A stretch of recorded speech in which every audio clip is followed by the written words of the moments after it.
उच्चारिता खंडे जन्म वसु न सके पाप जाय त्रिविध ताप ऐसे विठोबाचे नाम उच्चारिता खंडे जन्म तुका म्हणे माया तुका म्हणे माया दासी लागे पाया ऐसे विठोबाचे नाम उच्चारिता खंडे जन्म विठ्ठल विठ्ठल डोळे सकळ देवचरण इत्यंत चित्तरण बोलूंजी ते नमस्कार होऊन याचा ओम नमो ज्ञानेश्वर करुणा करा दया सुभतान राजलो पावन झालो चराचरी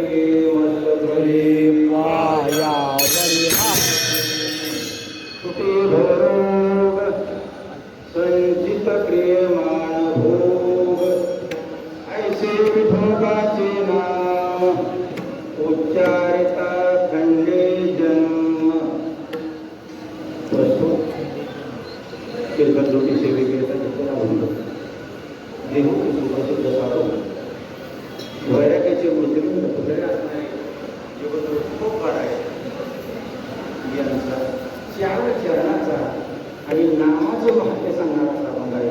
विठ्ठल विठ्ठल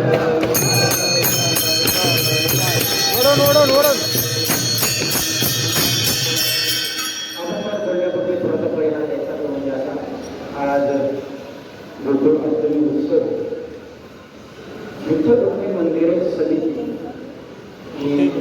या समितीतर्फे आपले श्री गुरु विठ्ठल महाराज आपल्या भागाला आमंत्रण आणि त्यानुसार ही जी सेवा आहे ती आम्ही मुलींनी करीत असतो. हाडाची सेवा म्हटलं की आम्ही हे करू किंवा माऊली करू ज्ञानरूपी महाराज कुणी करू बाळाजी महाराज कुणी जरी केलं तरी विठ्ठल महाराज देवकर नाम महात्म्य सांगतो. अभंग तसा सिद्धांत आणि दृष्टांत तुकोबाराने प्रश्न उत्तरे आपण म्हटलं तरी काय अडचण नाही.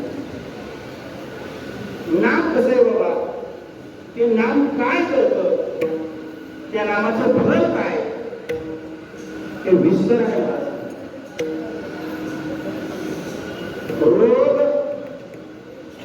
जो तुकोबाराने सांगितला तो रोग आणि त्याचा महिमा नामाचा महिमा नाम त्याचा महिमा सांगत असताना संत महात्म्याने दोन प्रकारचा महिमा सांगितला. एक स्वरूप महिमा आणि दुसरा तुलनात्मक महिमा. स्वरूपाचा महिमा सामान्य माणसाला कळत नाही. वस्तूचा महिमा सामान्य माणसाला कळत नाही. ज्या वेळेला कळत नसेल त्यावेळेला तुलना करून तुलनात्मक महिमा सांगावा, दृष्टांत देऊन महिमा सांगावा, त्यावेळेला तो महिमा कळतो. स्वरूपाचा महिमा कोणाला कळतो सांगा बरोबर. ज्ञानोबाई स्वरूपाचा महिमा हरी पाठात एक तत्व म्हणा धूळधरी म्हणा आणि त्याचं सुद्धा आज वळतो कोसळे आणि त्यातून ज्ञानोबा काय म्हणतात विराळा जाणे. विराळा म्हणजे स्वरूपाचा महिमा सर्व माणसं जाणे. सर्वांना कळतही नाही स्वरूप आणि सर्वांना कळत नसल्यामुळं कठीण असल्यामुळं मग तुलनात्मक महिमा सांगावा. एकाशी तुलना करायची आणि त्यातून तुलना करून मग ते उदाहरण करून द्यायचं. त्या महिमा सामान्य माणसाला अगदी जेड देवाला होता तुलना केली की लागते. आमच्याकडं सत्य होतात आणि त्या सत्यामध्ये कीर्तन सेवा असतात, प्रवचन सेवा असतात आणि कीर्तन महाराजांचं झालं आणि कीर्तन झाल्यानंतर त्यांनी लगेचच फोन करायला सुरुवात की महाराज कसं झालं कीर्तन, महाराज कसं झालं कीर्तन. त्यावेळेला सांगितलं महाराज अजून कीर्तन राहिले, काला होऊ द्या आणि काला झाल्यानंतर मग कसं झालं ते तुमचं सांगा. मग काला झाला आणि काला होऊन आणि बसतोय नाही तो महाराज आपलं कसं काय झालं, आपलं कसं काय झालं. त्यावेळेला सांगितलं की महाराज तुमचं चांगलं सेवा म्हणायचंच नाही, कीर्तन चांगलं झालं नाही तरी पण नाही महाराज अगदी तालात स्वरात दृष्टांत अगदी सिद्धांत पकडून देऊन चांगलं झालं नाही पण महाराज तरी पण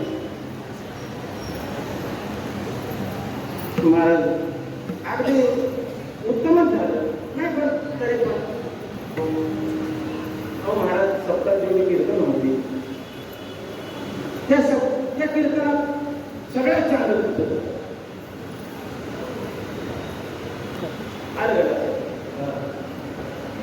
तुलना करू, तुलना केल्यानंतर मग समाज मोठ्यांच्या मुखात नाही केलं समजतो. आता पुढचं सण आहे, कुठला सण आहे आता लगे आता 2-4 दिवसावर आला हा पोळा.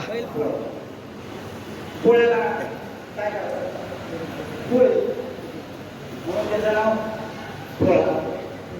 पोळा हा सण जनावरांसाठी केला पण त्या सणाला जनावरांना पाहिला मुख्य नैवेद्य करतात. इतर देवालाही नैवेद्य असतो पण तो सण कोणाचा आहे जनावर.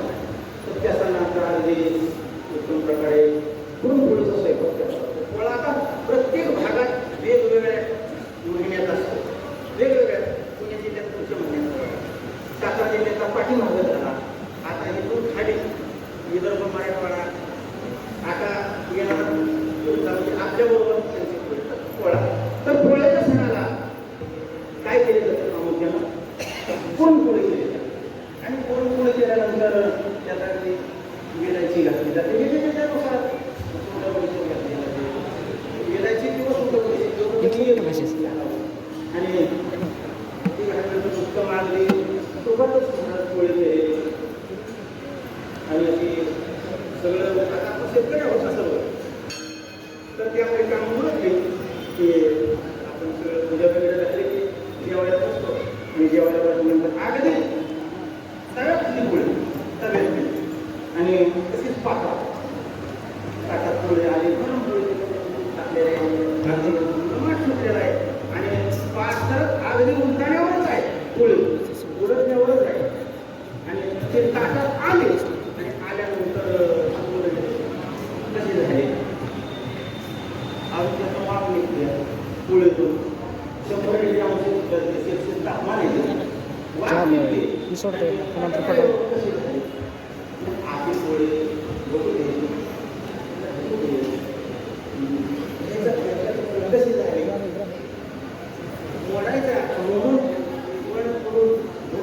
कशी झाली. आता ती गरमच आहे, हातच लावत नाही त्याच्यावर म्हणून सुद्धा गरमच आहे, टाकलेला तूप सुद्धा त्याच्यावर गरमच आहे. मग ते दोन करून आठ घालून इतक्या वापाट केल्या पण ते सांगितल्याशिवाय पर्याय नाही ना. कशी झाली भजन चालू झाले की मागणी चिंतन दाखवले लागायचे तोपर्यंत कशी झाली वाव उत्तम झाली, चांगली झाली. अगदी विलायचा सुगंध आहे, अगदी तुम्हाला घोंगट आहे, तो एकदम सुंदर आहे. तरी पण चांगली झाली नाही नाही तरी पण आतापर्यंत ज्या फळ्या केल्या आतापर्यंत सणाला त्याच्यापेक्षा चांगली झाली नाही नाही तरी पण आयला सुद्धा आतापर्यंत जमली नाही अशी झाली. मग समाज सांगतात तुलना करून सांगतात आणि सामान्य माणसाच्या गळी उतरण्यासाठी तुलना केल्याचे गळी उतरतात आणि तो आहे रोग सांगतात. रोग हा जो रोग आहे हा रोग विशेष आहे, विशेष आहे आणि इतर जे रोग आहेत ते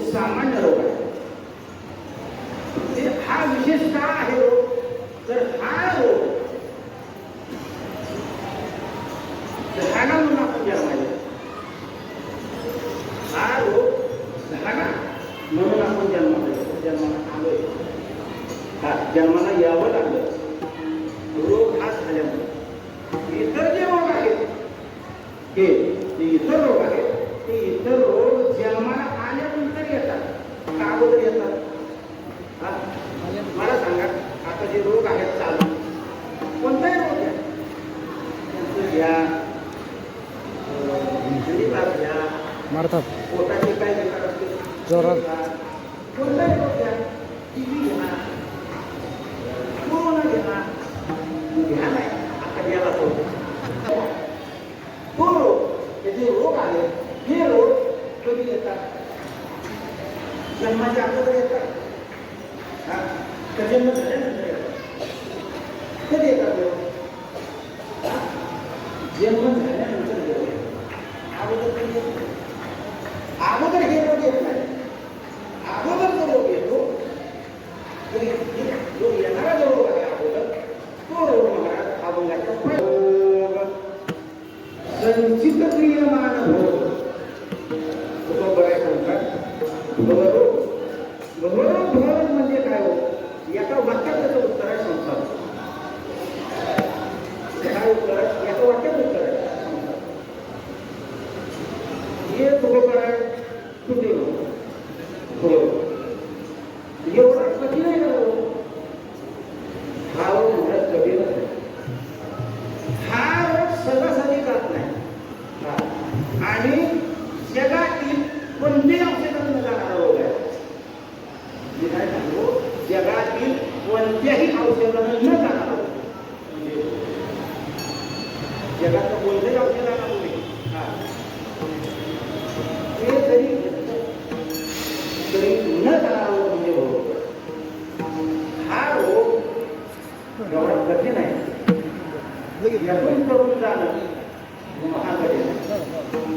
आणि यातून करून गेल्याशिवाय गत्यंतर नाही म्हणतात. जावंच लागतं. कारण देवाने दिवस कशासाठी दिलाय म्हणतात? कशाने देह दिला देवाने? म्हणजे सादर करून जाण्यासाठी देह दिलाय आणि चांगला दिलाय कोणा? देवाने देह दिला महाराज. आणि तुकोबाराय म्हणतात देवे दिला देव भजना तो मोठा चांगला अगदी धड घालत म्हणा कशासाठी? भजना भजना भजन भोजन नाही त्यासाठी नाही. माणसं करतात देहाचा भजन भजनासाठी करत नाही.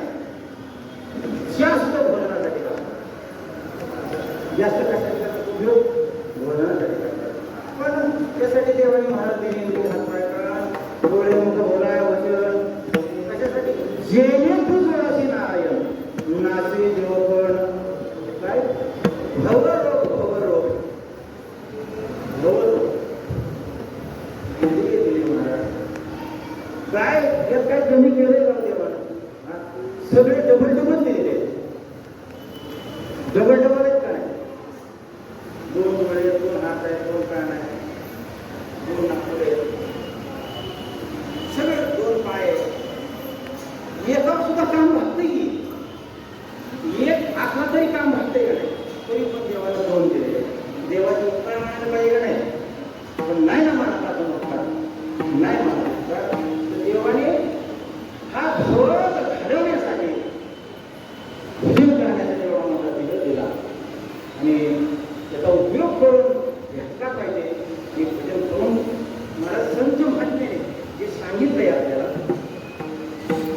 कसं सांगितलंय की त्यातून तरुण केलं पाहिजे. तरुण केलं पाहिजे. म्हणून कुठेही भवरोग जास्त नाही बोलते. त्या काय मला बोललं पाहिजे खूप आहे म्हणतात भवरोगच होते. मग नुसता भवरोगच आहे का? त्याच्यानंतर संचित प्रियमान भोग कुठे भवरोग संचित प्रियमान भोग याचे भोग आहेत संचित प्रियमान आणि मध्ये प्रारब्ध हे 3 आहे. संचित कशाला म्हणायचं? जे आपण जे कर्म करतो क्रियमान कशाला म्हणायचं आणि प्रारब्ध कशाला म्हणायचं? आता क्रम जर असा लावला आपण क्रियमान, तर क्रियमान याला म्हणायचं की आपण चालू स्थितीत जे काही कर्म करतो त्याला क्रियमान म्हणतो. मग असे माणूस आपण किती कर्म करतो दिवसात? दिवसात आपण 300-400 कर्म करतो. तेवढेच कर्म करतो. काही कर्म असे की तात्काळ त्याचं फल मिळतं आणि त्याचं भोग मिळतो. ते कर्म शांत होतं. लगेच त्याचं कर्म केलं की त्याचा भोग लगेच मिळतो. कसं आहे, तहान लागली, पाणी पिण्याचं कर्म केलं, तहान शांत झाली, ते कर्म केले, संपलं. भूक लागली, जेवण करण्याचं कर्म केलं, तिथे संपलं. पण लगेच फळ मिळणारे काही आहेत आणि कालांतरानं काही कर्माचं फळ मिळतं. मग असे दिवसाअखेर आपण 300-400 कर्म करतो, 500 कर्म करतो. त्यातले 100-200 कर्म शिल्लक असतात. रोज तिथे राहतात 100-200 कर्म शिल्लक असतात आणि ते 200-300 राहिलेले कर्म ते कुठे आपण करून ते संचितात जमा ते संचित जे कर्म शिल्लक राहतं त्याला संचित म्हटलं जातं.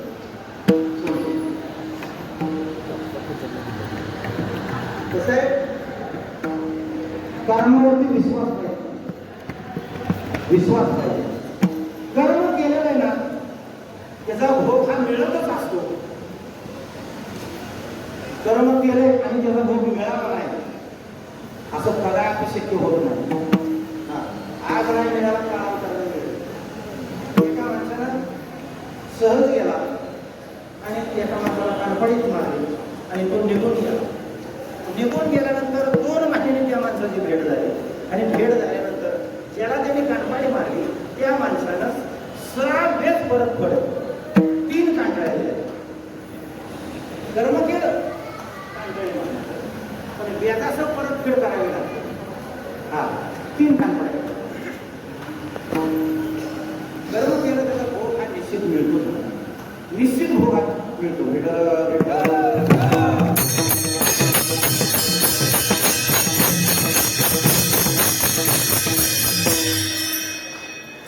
कर्माचा कायदा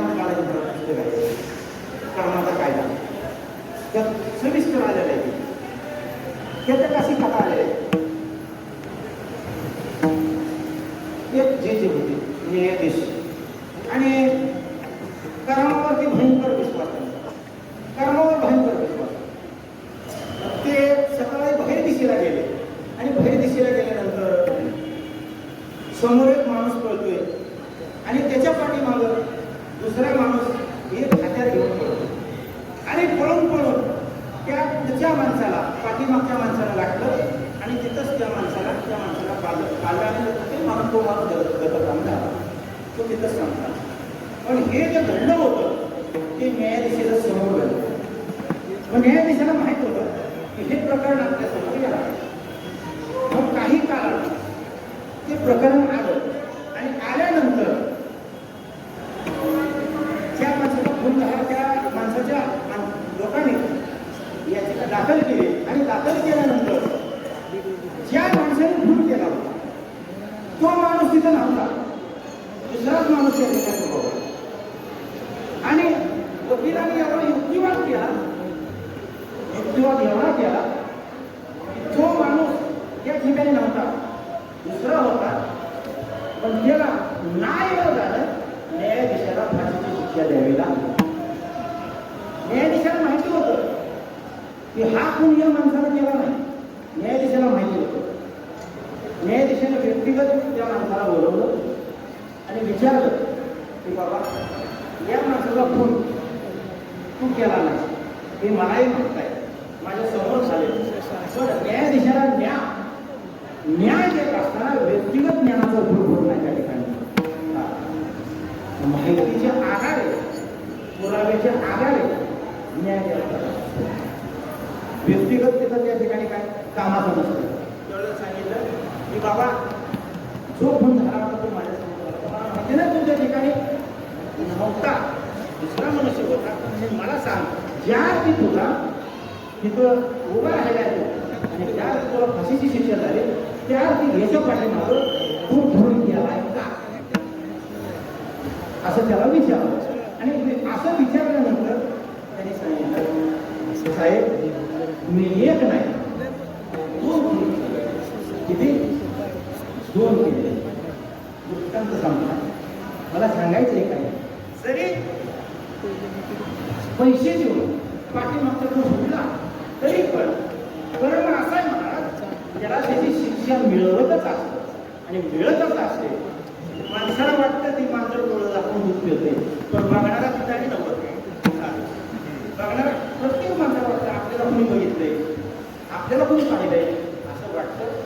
पण लिखणारा तिथं बसलेला आहे, त्याला माहीत आहे सगळं. त्यामुळं कर्म करत असताना ते कर्म आपल्या त्या कर्माचा आपल्याला चांगलंच फळ मिळावं लागतं. कसं तुकोबाराय सांगतात, भोग संहिता वाचून मिळतच नाही महाराज.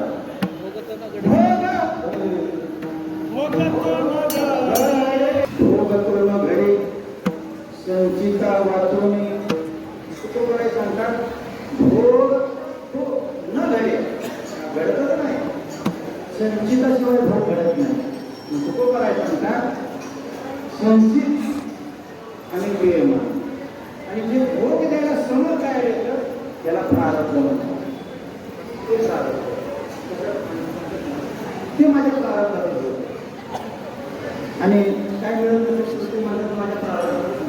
आणि वास्तविक खरंच आहे बघा, त्याच्या प्रारब्धात नसेल ना त्याला मिळतच नाही. किती प्रयत्न केला मिळत नाही. हा प्रयत्न करून जर मिळत नसेल तर समजा प्रारब्धात नाही, आणि सण मिळत असेल तर समजा प्रारब्धातच असावा. तर ते मिळत असतं कुठं करायचं म्हणतात, भोग प्रारब्धाशिवाय मिळत नाही.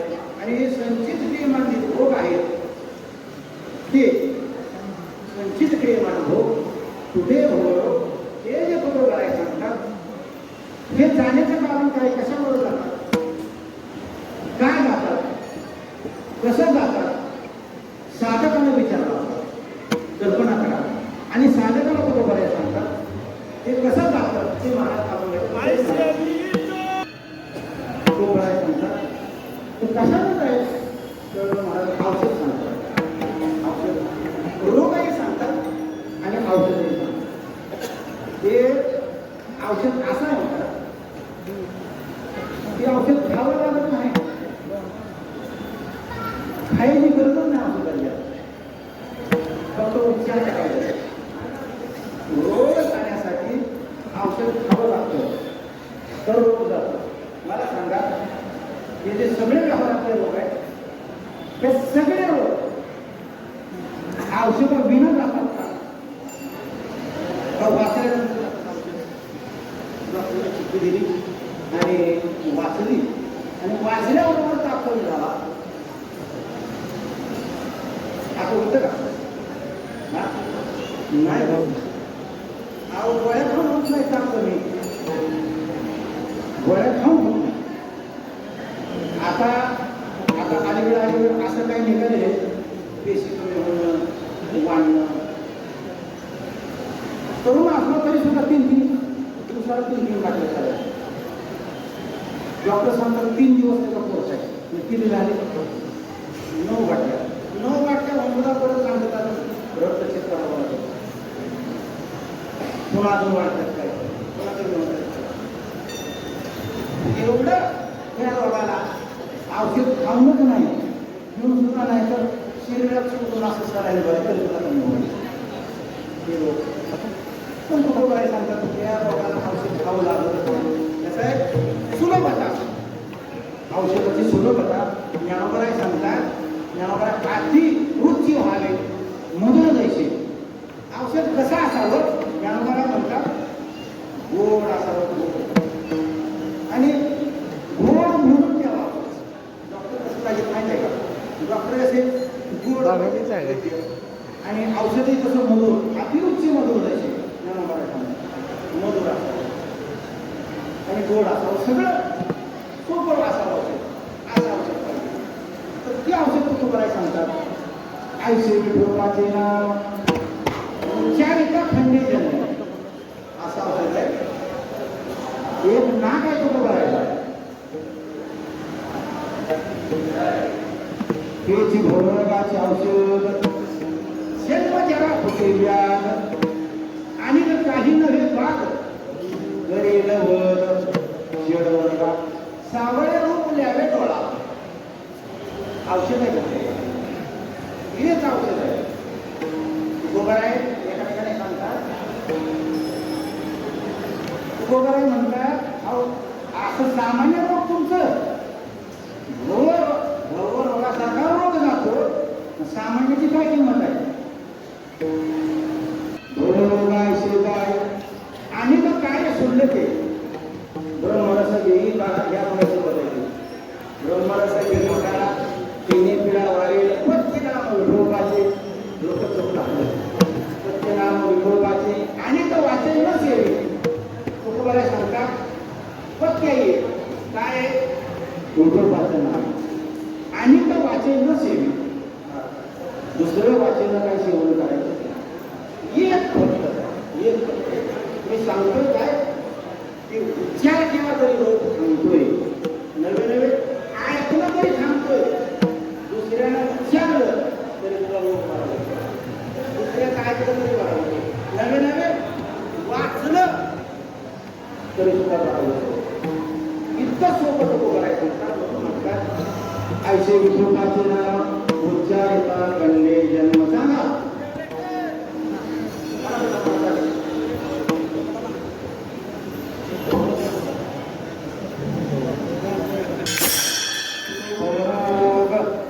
संचित प्रेमा भोग ऐसे विभोगाचे नाम उच्चारिता गणले जन्म असं विभोगाचे नंतर असं विभोगाचं नाव आहे. नाव एक नाव पण फायदे अनेक आहेत. अनेक फायदे किती फायदे तर मला वाटतं 5वा फायदा महाराज अभंगाच्या 3ऱ्या चरणात बसवणं शक्य पाप तिसरं करेल बा बसवणं शक्य पाप जाय तुम्ही पाप आता झालेले म्हणून नाही कारण आपली जी निगडीत वेळ आहे कीर्तनाची त्याचा बहुतेक समजलेलीच आहे. कीर्तन आपल्याला त्याच्यावरती वेळ सांगितलेले 8 ते 10 पण आपलं असं झालं की 2 सेवा असल्यामुळं 2 कीर्तन सेवा असल्यामुळं आपल्याला तिकडे वेळ गेला कीर्तन तिथे झालं आणि पुन्हा तिकडं पोटपूजा असल्यामुळं पोटपूजेत थोडंसं वेळ गेलं तर ते सगळं करावंच लागतं ते केल्याशिवाय पर्याय नाही. त्याच्यामुळं किती वेळा उशीर झाला आपल्याला 8:15 झाले 8:30 व्हायला पाहिजे पण नाही वेळेची मर्यादा आहे आणि ती मर्यादा आपण थांबायला पाहिजे.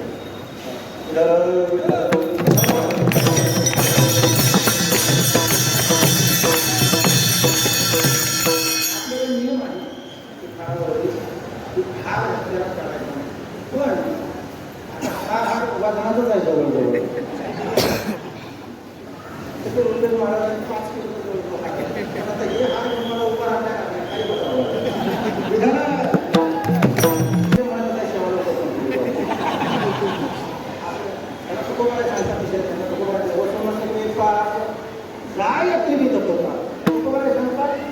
पाप तर राहतच नाही राहत नाही बस वसतीमध्ये राहणे संस्कृतमध्ये वसतीमध्ये राहणे राहतच नाही तो बरोबर म्हणतात बसून शक्य पाप पुढं जातं पाप पापाची कळती आता पुढं जातो ना काही पाठ सगळ्याचाच पाठ आहे सगळ्याचाच पाठ आहे पुढं पाठ नाही असं नाही पण असा हरिपाठ पाठ असतो काही कीर्तनकार परीक्षा घेण्यासाठी आमची सवय तेवढं पण कधी पाठवत पाठच नाही विधान आपण जे कळती पुढे म्हणजे पाठच केलं एकदा भगवंताचं नाम आणि नाम घेतलं तुकोबाराय सांगतात तुका म्हणे महापातकी पतीत आयसियाचे हित हेळा मात्र तुकोबाराय म्हणतात महापातकी जरी असला तरी सुद्धा पाप शिल्लक राहत नाही पाप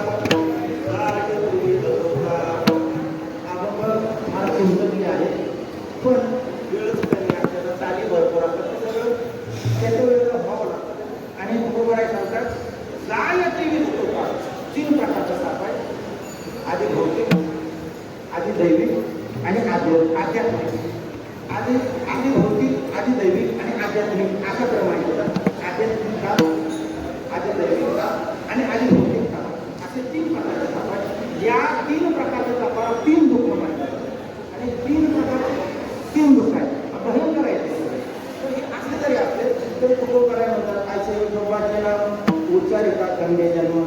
तुकोबाराय म्हणतात सर्वात त्रास देणारा जर कोण आहे तर ती माया.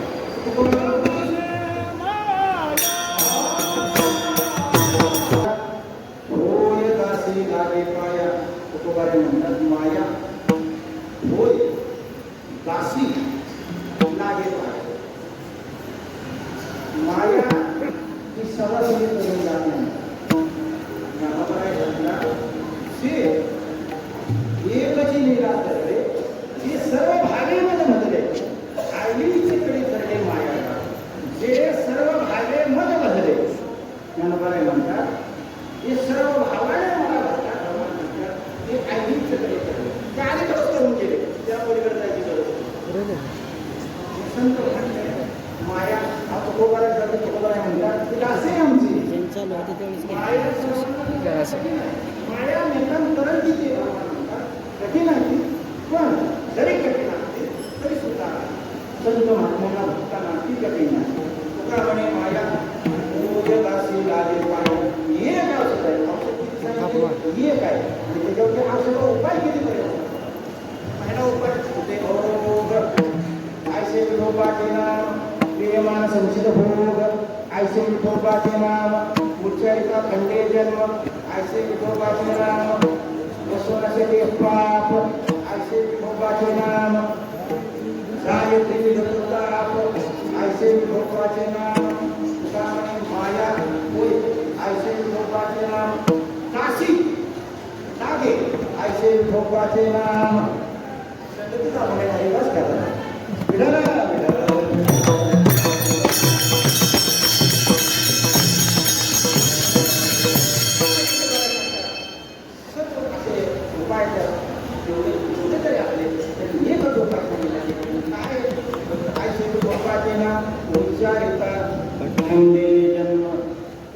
उच्चार केला फक्त उच्चार केला तर जन्म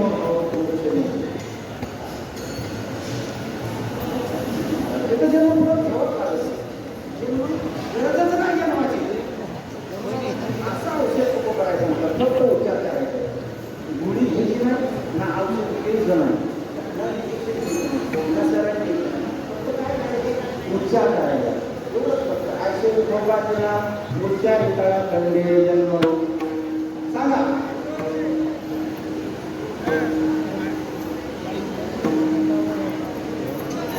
थापटाका थापटाका.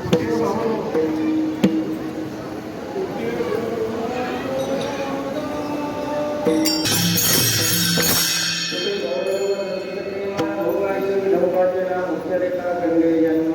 वसुवाचे पाप आयसे विठोबाचे नाम उच्चारिता खंडे जन्म. तुका म्हणे माया होय दासी लागे पाया. आयसे विठोबाचे नाम उच्चारिता खंडे जन्म. हरे देवा भगवंताचे चरण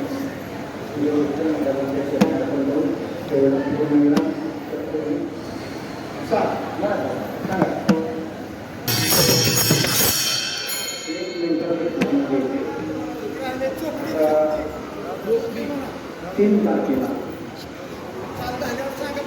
3 9 या कालावधीत 3 9 आणि 9 या कालावधीत श्री गुरु विठ्ठल महाराज देवकर पट म्हणजे आपला पट तर आपल्या घरातर्फे बरोबर आहे श्री शीतकोत्तर अमृत महोत्सव वर्ष चालू आणि त्या वर्षातील 1 वर्ष सत्तेचा अभ्यास. जसं या ठिकाणच्या सेवेला महत्व आहे तेवढंच महत्व देहूच्या सेवेला. एवढंच महत्व ते जसं सेवेला तेवढंच महत्व तर तिथंही आपण बहुसंख्येने जाऊन तिथं 8 दिवस मिळालेच नाहीत आपल्याला 7च मिळालेले तर फक्त 7च दिवसात पाऊस पडला. तर 2 तारखेला आपण चिपळूणमधून निघणार आहोत, तिथं गाडी आहे. तर ज्याला कोणाला जमत नाही त्यामुळे बहुतेक सर्वांनी निघायचंच आहे सकाळी. आणि तिथलं कारखाना पण आपण पुढं वारी आणि वारीनंतर पाठ पाडत सुरू होईल. वास्तू महाराजांच्या पुण्यात महाराजांनी